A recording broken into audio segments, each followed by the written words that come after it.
morning we have some guests and visitors that are with us today, and we want to let you know about a few things. One, we're in a series over the 10 Commandments, and out in the lobby we have these little bookmarks. And it's a real quick reference guide for you if you want to know what those 10 Commandments are. Even religion students have a difficult time remembering what all these 10 Commandments are. And so this is just our little handy guide, quick reference for you. If you want to know, we're on number 5 today, Exodus chapter 20, verse 12. And that's commandment number 5, honor thy father and thy mother. So if you're a guest and you haven't gotten one of these yet, you can grab one on your way out today. But we are glad that all of you are here, guests.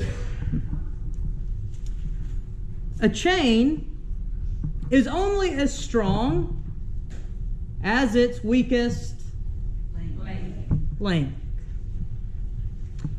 My dad was a good football coach. I mean, he was a really good football coach. He came up with his own defense, and it was called the split six defense. In fact, Noel, I have a little graphic. Do you see a football graphic on that computer? Pull that football graphic up. I hope y'all don't mind if we talk a little football this morning. This is my father's split six defense. For those of you who have never seen a chart like this, the circles are offense and the X's are defense, just so you know what exactly you're looking at here. But the whole idea of the split six is to squeeze the offense. Like, that's the whole purpose of it. 4 defensive linemen. You see the 4 X's, those first set of 4 X's? Those are the defensive linemen. And here's your role as a defensive lineman. You would line up just to the outside of the person in front of you, and as soon as the ball is snapped, like as soon as that ball snapped, your first job is to hit the person in front of you at an angle. And so if everybody's doing that, if every defensive lineman does their job, it forces that offense to be squeezed, to compact the offense. And that would effectively sabotage any plan that any offensive player had trying to run up the middle. Do y'all see how that works? You hit, you drive in, you squeeze them together. Nobody can get up the middle if you're squeezing everybody. Have y'all noticed that my dad drilled this into me growing up? Y'all can tell that already. The second line of defense, now that second row of X's, those are your linebackers, and that's your second line of defense. 2 would line up in the middle, so you have 2 in the middle. Those are your inside linebackers, and you have 2 on the outside. Those are your outside linebackers. And here's your job. When the ball is snapped, if the defensive linemen all do what they're supposed to do, you hit, you squeeze, and it stops them from running the ball, suddenly the ball player has a choice. Everybody squeezed together. The guy with the ball gets to say, do I try to push up the middle, or do I try to bounce to the outside? Like you force the offensive player to choose. If he does happen, because somebody's not doing their job, if he does happen to squeeze up the middle, what do you've got? 2 inside linebackers waiting to tackle him. If he decides to bounce to the outside, what do you have? You have a linebacker waiting to tackle him. It's a great defense, is it not? And if everybody does their job, if everybody does it, what you have is the perfect defense for stopping any running play. Now it gets more complicated when it comes to passing the ball, but we won't get into that. I'm not going to bore you any further with this football talk. The point is, if everybody does their job, no offensive player can run the ball or shouldn't be able to run the ball anywhere. Tell that to Frankie. Frankie was my backup. I played defensive end my senior year of high school, and I played it pretty well. Frankie was the guy who stood in for me when I couldn't play. I spent one game my senior year, just one game, on the sideline with crutches. I had a bum knee. Frankie finally had his big chance. And I don't remember the score exactly of that game, but it was a lot to a little. Because Frankie, for the life of him, Frankie could not do his one job as the defensive end. Frankie couldn't do his one job. He didn't play his position well, and so we lost. Because a chain is only as strong as its weakest link. It's not just true for chains or football teams. It's true for churches as well. Everybody in this church has a position on the church's team, and you may not be the star. You may not be NFL bound, but if you can fulfill just that one small role, the team has a better shot of winning. You know, but often the concern of many church members is not, do I have a position on the team? Like, most of us come and we join church and we're here and we're a part of things. I hope you join Trinity for this reason, believing that you had something to give the church, right? You believe you had something to offer the church, and so you joined here. We don't usually struggle with, do I have a position on the team? Mostly our concern is, what exactly is my position on the team? Like, that's a lot harder all of a sudden. I know I have a role, but I just don't know what that role is. And I think that the answer for everybody can be found in keeping the fifth commandment. We're in Exodus chapter 20, verse 12. It says there, honor your father and your mother, so that you may live long in the land that the Lord your God is giving you. It's short. Can we read it one more time? Honor your father and your mother, so that you may live long in the land the Lord your God is giving you. This is the word of the Lord. Not being evangelistic in nature, the Hebrew people's faith was dependent on keeping this commandment. The Hebrew people weren't going around door to door and knocking and saying, hello, we're from Trinity Baptist Church. Do you believe in Jesus Christ as your Lord and Savior? They didn't do that type of thing. They weren't evangelistic. And so, this commandment was vitally important for life and faith and the survival of all of the Hebrews' way during this time. If there was a position to play in the Hebrew huddle, like, this was it for the whole society. Along with the commandment to honor your father and your mother, if you notice, comes a promise, which is irregular in the other 9. It says, honor your father and mother so that your days may be long in the land the Lord your God is giving you. So this promise of land, this promise of inheritance, of life and blessing, it is only good.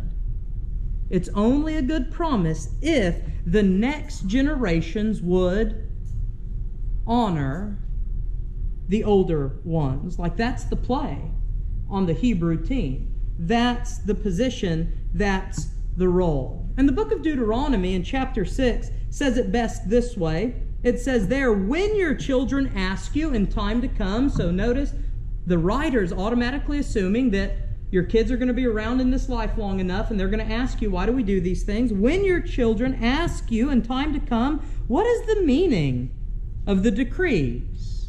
Well, like, what's the meaning of the statutes and the ordinances that the Lord our God has commanded you? You will say to your children, we were Pharaoh's slaves in Egypt, but the Lord brought us out of Egypt with a mighty hand. The Lord displayed before our eyes great and awesome signs and wonders against Egypt, against Pharaoh and all his household. He brought us up from there in order to bring us in, to give us the land that he promised on oath to our ancestors. Then the Lord commanded us to observe all of these statutes for fear of the Lord our God, for our lasting good, as so to keep us alive, as is now the case And then in verse 25 it says, if we diligently observe this entire commandment, so if we observe it,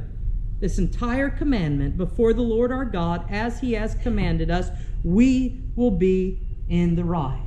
The Hebrew way of life was dependent on the whole society keeping this fifth commandment. And furthermore, the Hebrew way of life was dependent on dual aspects of this commandment. Dual aspects of it. First, that you would be the type of person who would honor the generations preceding you, so that you would honor those in the faith that have gone before you. But second, that you would be a person worthy of honoring from the generations that follow. There's two parts to this commandment. The fifth commandment does not allow for any sort of finger pointing. Well, you need to do this and you need to do this. No, it doesn't. Although the passage seems to speak only to children or only to young people, or for heaven's sakes, those millennials, even though it only seems to speak to them, it really has this way of speaking to all of us. No matter who you are, whether you're a parent, a child, or both, there is a position for you on the team. On the surface, the passage appears to be on a one-way street, headed only in one direction. To a variety of hearers, the passage could sound as if it's always talking to someone else, somewhere else. But this passage is about you. And it's about the type of person that you are. It's about finding your place on the church's team and in this community of faith. So what position do you play on the team? Like, how can you contribute to the overall health and strength of our church community? You can help strengthen the overall health of our church team right now in this church. You can help strengthen it by being an honoring / honorable type of person. Like, that's what you can do. You can be a person that would honor others, and you could be a type of person that is worthy of honoring others and worthy of being honored. And so we're going to talk about that based on our passage. Being an honoring / honorable person, it involves three different things. It involves this. And I don't usually like to give away my sermons at the outset, but I'll give it away for this one. It involves learning submission, and it involves learning to listen, and it involves caring. Like learning how to really care for one another. So first, if you want to be an honoring / honorable type of person, first, you can learn the humble act of submission. It's a hard word, isn't it? Submission. Often the big debate in families is how exactly to interpret that word honor. Like, has something like this ever been said to you? The 10 Commandments say, children, obey thy father and mother. Like, obey. That's what it says to do. Now, I'm sure that none of you, my wonderful church members, have ever heard your parents or anybody else say that in your entire life, because usually that type of thing is said to only naughty children. Your pastor, on the other hand, well, your pastor certainly heard it growing up. This is a real fact from my life. When I was in kindergarten, I averaged 2 spankings a day. That is no lie. I averaged 2 spankings a day. At some point in kindergarten, I would cause so much chaos and havoc in the classroom that they would call my mom, who was a teacher. And I wasn't really scared of my mom, so what did my mom do? She called my dad, who was also a teacher up at the high school, my dad would race down to the elementary school, storm into that classroom, grab me, and he'd throw me in the car, take me out to the middle of nowhere, right? You got to take them out where nobody can see what you're about to do to them. And he would whoop my tail. I mean, absolutely whoop my tail. I'd go back. I'd settle down for a little while. I'd usually do something else bad. And I'd get home. They would have told my mom, and I'd get it again at the house. I averaged 2 spankings a day. Needless to say, I learned the hard way what it meant to honor your father and your mother. In my home, it meant absolute obedience. That's how the word gets translated for naughty children. It means obedience to whatever they said. Now, obedience certainly has its part to play in the word honor. It does. When we are under our parents' household, honor can be expressed, and often is best expressed by obedience. But that isn't the sum total of the word. In fact, there's a big difference between honor and obedience. You see, obedience can be mechanical. It can be mechanical.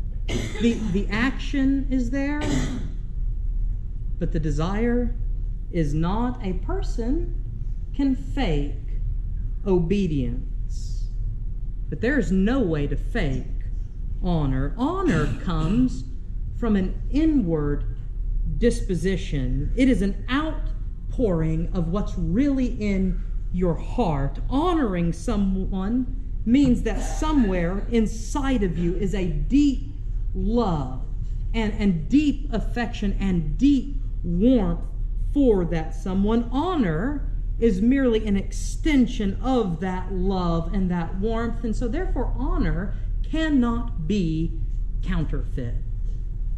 There's no way to do it. Thus, instead of the word obedience to define the word honor, I like to use the word submission.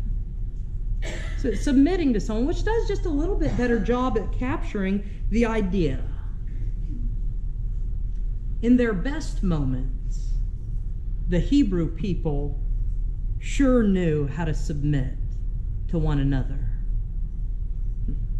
One of the best examples is found in the story of Ruth and Naomi. Do y'all remember that beautiful story? Living in a foreign nation, Naomi's husband and her 2 sons die, and that leaves her widowed and destitute. The only thing she has in the world now is 2 daughter-in-laws who are fully justified by the law to abandon her. The law at this time said that the 2 daughter-in-laws could have absolutely abandoned their mother-in-law, and it wouldn't have been a big deal. And that would have left Naomi in a bad situation. One does, but as you know, the other, Ruth, refuses to leave her side. In fact, the text says that she cleaves to her. And in this case, honoring doesn't look anything at all like blind, mechanical obedience. Even when told to go back home 4 times, Naomi tells Ruth, go back home 4 different times. Ruth disobeys her. Says no. From a deep place of love and affection, she throws her lot in with Naomi's fate. She submits herself to Naomi by uniting her life to hers wherever that might take her. Where you go, I will go. Where you lodge, I will lodge. Your people will be my people, and your God, my God. Where you die, I will die. There will I be buried. May the Lord do thus and so to me, and more as well, if even death parts me from you. That's what Ruth tells her mother-in-law. Submission. Now, submission to one another in the church is just vital for our growth and success on a team. Like, it's wildly important if we want our church to do well that we all learn how to submit to one another. At some point, the church is going to make some decisions that you just don't agree with. We just are. We can't all agree on every single thing all the time. And at some point, you may find yourself in the minority when it comes time to vote. But if you want to be an honorable / honoring person, then you must learn at times. You're going to have to learn to consider what's best for the church as a whole and deny yourself. So that's an easy role and part that you can play on our team. If our church team is going to win, well, we need members. We need members who are willing to lay themselves aside and submit to the church and to one another. Second, if you want to be an honoring / honorable person, you can learn to be a listener more than a talker. You can learn to be a listener more than a talker. And I understand that this is the pot calling the kettle black. Like it's me. We simply cannot outgrow listening to one another. We simply can't outgrow listening to the wisdom of our older generations. In fact, I've been told that it's one of the most frustrating parts about getting older.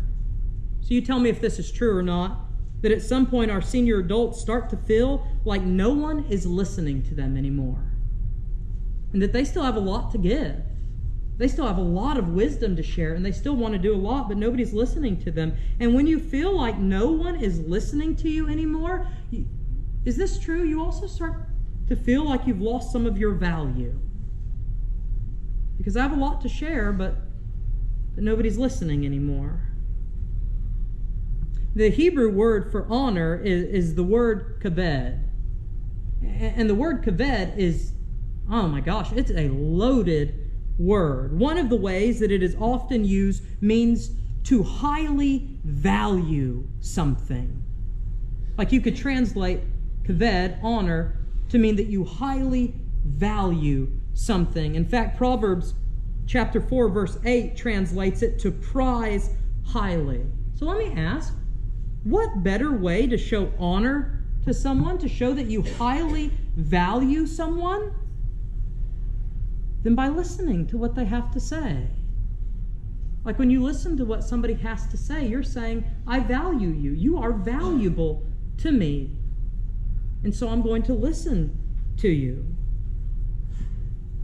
Boy, Rehoboam sure made that mistake, didn't he? Rehoboam was the son of King Solomon.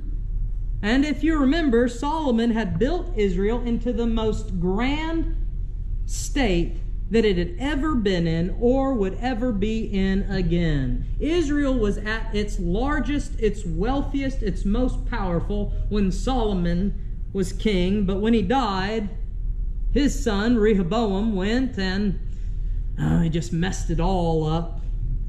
The campaign to build the temple, which Solomon had done, had weighed heavily on the Israelites, and they were worn plumb out. They implored their new young king, Rehoboam. They said, can we take it easy for a while? But youthful pride swelled up in Rehoboam. 1 Kings chapter 12 tells the story. In verse 6, the writer says, Then King Rehoboam took counsel with the older men. That's important.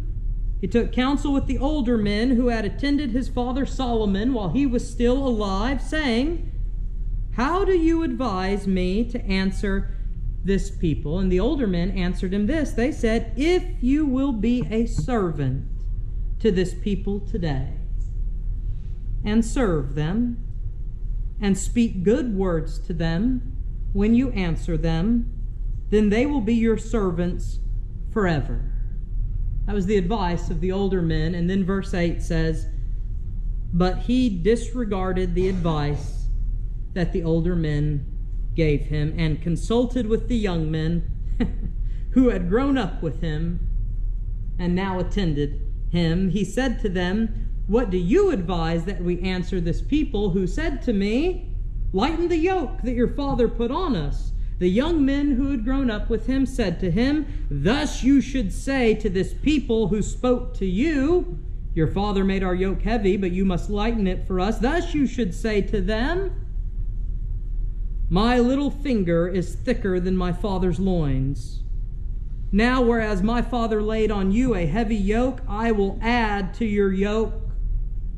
My father disciplined you with whips, but I will discipline you with scorpions.'" That's the advice that the younger men versus the older men. Can you guess what Rehoboam did? Well, most of you know the story already. Rehoboam disregarded the counsel of those older men. He didn't listen to them, and it wound up splitting the kingdom of Israel right in half. It's funny, the Latin word for death, like you can't hear, the Latin word for death is absurdus. It's where we get our modern word absurd. Rehoboam's story proves the point. It's absurd to turn a deaf ear to the wisdom of the generations. It's absurd to turn a deaf ear to the leadership and the voice of the other people here in our church, because there is a lot of wisdom. There's a lot of wisdom to be found in our church if we would only humble ourselves, submit to one another, and listen. If our church team is going to win, we need members who will do this, who will be honoring and honorable, who are willing to listen to one another. And then thirdly, if you want to be an honoring/honorable person, you can be caring towards one another.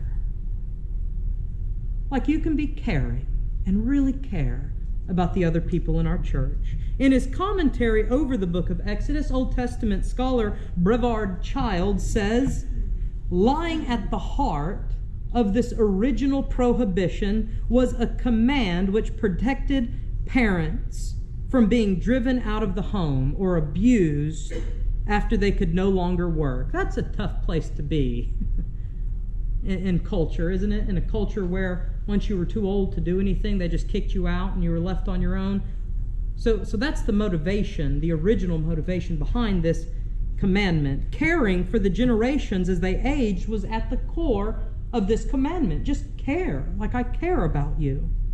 And I mentioned it already, but that word for honor, kaved, it really is a loaded word. In its most literal sense, kaved means heaviness.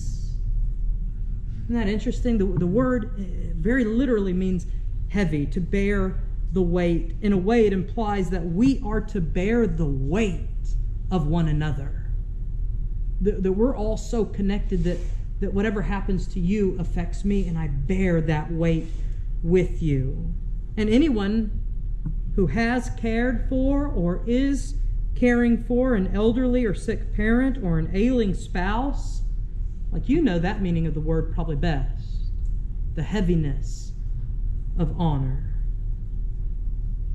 Did you know that this is some point of contention in our society? Like we talk about the Hebrew society being tough, that culture, the ancient Near East culture, that once you were too old to bring any valuable thing to the table or do any more work, they kind of abandon you. That kind of is creeping back up in our culture, in our society. NPR did a segment a couple years ago, and they asked this question. NPR asked, are people obligated to take care of their parents, or are they only obligated to take care of their own children? I don't know why the question was even asked, but it is being asked. And then they shared this analogy, this story from the diary of a Jewish woman that dates from the late 17th to early 18th century. It's a little document called The Life of Glickl Hamlin, and it's written in Yiddish, and it kind of gives some insight into the communal life in a German Jewish ghetto. And here's the story that Glickl Hamlin writes in her diary. She writes, "There dwelt on the seashores a bird that had 3 fledglings. Once, seeing that a storm was coming and that the sea waves rose over the shore, the old bird said to the young ones, 'If we cannot get to the other side at once, we shall be lost.' But the birdlings could not yet fly. So the bird took one little one in its claws and flew it over the sea. When halfway across, the parent bird said to his young one, 'What troubles I have to stand from you! And now I risk my life for you.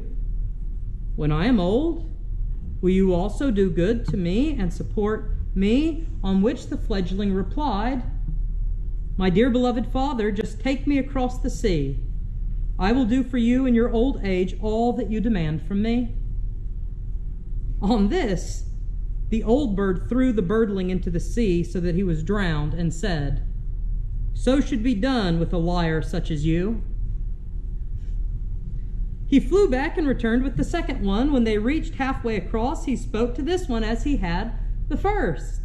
The little bird promised to do all the good in the world, but the old bird took this one too and threw him into the sea, saying, 'You also are a liar.' He flew again to the shore and brought the third birdling. When he came midway, he said to him, 'My child, see what hardships I undergo and how I risk my life for your sake. When I am old and cannot move any more, will you be good to me and support me in my old age as I do you in your youth?' To which the little bird answered his parent, 'My dear father, all that you say is true, and that you take great care of me and my need. I am duty bound to repay you if it is possible, but I cannot promise for certain. But this I can promise, when one day I have a birdling of my own, I will do for my young as you have done for me.' On this the father said, 'You speak well and are also clever. I will let you live and take you across the water.'" And that's the end of the story. Like, that's the end. And I don't like the story very much. Like, it's not a great story to me. Because to whom are we ultimately obligated? To whom are we obligated? To our parents? Only to our parents? To our children? Only to our children? To our spouse? Only to our spouse? To one another in the church? The answer is yes. Like, the answer is yes to all of those. We are obligated to one another if we call ourselves the family of God. Parents are obligated to their children, and children are obligated to their parents. And I get it. Like, that word obligation doesn't seem very nice. We don't like that. Like, that's all I'm doing it for, just because I'm obligated? No. When honor is what's motivating us, when it's that love and warmth and what we've been talking about, when it's honor that's motivating us, then the obligation takes on new meaning. It doesn't mean, now I'm going to carry you across only because you said you'd take care of me one day later on. No, it's because we love and honor one another. The same goes for our church team. We are obligated to take care of one another. We are obligated to think of others before we think of ourselves and our own wants. If our church team is going to win, we need it. We just need it. We need members who are willing to take care of one another. And so that's your part. And your position on our church team is to be this type of person, this honoring, honorable kind of person. So huddle up, huddle up, huddle up, huddle up. Get in the huddle here. Here's the play. As soon as the offense snaps the ball, Dan, I want you to hit that offensive lineman in front of you as hard as you can. Put him on the ground. Drive him into the next one. And Manon, you're on the other side now. So I want you to do the same thing. You hit him and drive that together. And that's going to squeeze everyone together. Now I know you're just defensive linemen. That's not the most glamorous part of the team, but it's an important job. And if you don't do it, the team's not going to win. And if you do it right, that's going to free up Gene and Jerry. Jerry, you're our inside linebackers now, and you're going to be waiting right there in the middle. And if that runner tries to push through, Jerry, you do everything you can. You light him up Light him up if he runs up the middle. But if Dan and Manon are doing their job, you might not have to. What he might do, though, is he might bounce to the outside. That's what he might do. But that's okay if he bounces to the outside. You know why? Because Rocky and Allison are on the outside. Rocky, Allison, y'all are outside linebackers. If that runner bounces to the outside, you've got him and you take care of it. And so that's what we're going to do. That's the play when all of us are playing our position, when we're all being this honorable type of player, the church team, well, the church team is going to win. Ready? Break. Let's pray.